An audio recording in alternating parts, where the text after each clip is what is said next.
കേരളത്തിന് ലഭിക്കുന്ന നികുതി വിഹിതത്തിൽ കേന്ദ്ര സർക്കാരിൻ്റേത് കടുത്ത അസമത്വമെന്ന് രേഖകൾ.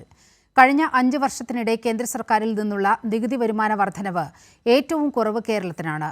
BJP ഭരിക്കുന്ന സംസ്ഥാനങ്ങൾക്കാണ് ഏറ്റവും കൂടുതൽ ലഭിച്ചതെന്നും ജോൺ ബ്രിട്ടാസ് MP-യുടെ ചോദ്യത്തിന് കേന്ദ്ര ധനകാര്യ മന്ത്രാലയം രേഖാമൂലം മറുപടി നൽകി. വാർത്തയുടെ വിശദാംശങ്ങളുമായി സ്വാതി ദില്ലിയിൽ നിന്നും ചേരുകയാണ്. സ്വാതി, കേരളം എപ്പോഴും ഉന്നയിക്കുന്ന ആരോപണത്തെ ശരിവെച്ചുകൊണ്ടുള്ള ഒരു മറുപടിയാണ് ഇന്ന് പാർലമെന്റിൽ ഉണ്ടായിരിക്കുന്നത്. വിശദാംശങ്ങൾ എന്താണ്?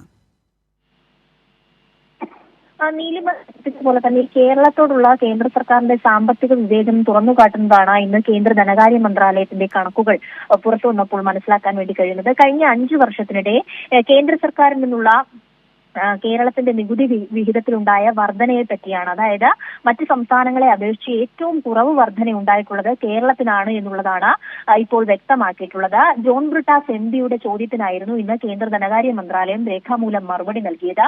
അതിൽ വിശദമായും പറയുന്നത് 2019-20 കാലയളവിൽ 16,401 കോടിയായിരുന്നു കേരളത്തിന്റെ നികുതി വിഹിതം.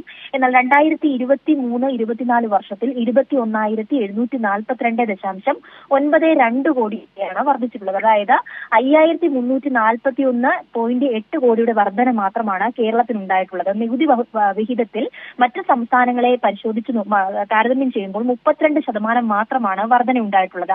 എന്നാൽ BJP ഭരിക്കുന്ന മറ്റ് സംസ്ഥാനങ്ങളുടെ കണക്കുകൾ പരിശോധിക്കുകയാണെങ്കിൽ ഈ നികുതി വിഹിത വർധനവിൽ വളരെ കുത്തനെയുള്ള ഒരു വർധനവ് നമുക്ക് കാണാൻ വേണ്ടി സാധിക്കും. പ്രത്യേകിച്ച് ഉത്തർപ്രദേശില് നികുതി വിഹിതം ഈ കാലയളവിൽ വർദ്ധിച്ചത് 84,881 കോടി രൂപയാണ്. അതായത് കേരളത്തിന് 32% വിഹിത വർധന ഉണ്ടായപ്പോൾ UP-യിൽ, അതായത് BJP ഭരിക്കുന്ന സംസ്ഥാനത്ത് 71.99% വർധന ഉണ്ടായി എന്നടക്കമുള്ള കണക്കുകളാണ് ഇന്ന് കേന്ദ്ര ധനകാര്യ മന്ത്രാലയം രേഖാമൂലം നൽകിയ മറുപടിയിൽ ഉണ്ടായിട്ടുള്ളത്. ഇതിനോടൊപ്പം തന്നെ അദ്ദേഹം ഈ കണക്കുകളൊക്കെ തന്നെയും സാധൂകരിച്ചുകൊണ്ട് പറയുന്ന കാര്യം, സംസ്ഥാനത്തിന്റെ വികസനവുമായി ബന്ധപ്പെട്ട അല്ലെങ്കിൽ സംസ്ഥാനത്തിന്റെ സാമ്പത്തിക ആവശ്യങ്ങളോടും വികസന മുൻഗണനകളോടുമുള്ള അവഗണനയാണ് ഈ കണക്കുകൾ സൂചിപ്പിക്കുന്നതടക്കമുള്ള കാര്യങ്ങളാണ് വ്യക്തമാക്കുന്നത്.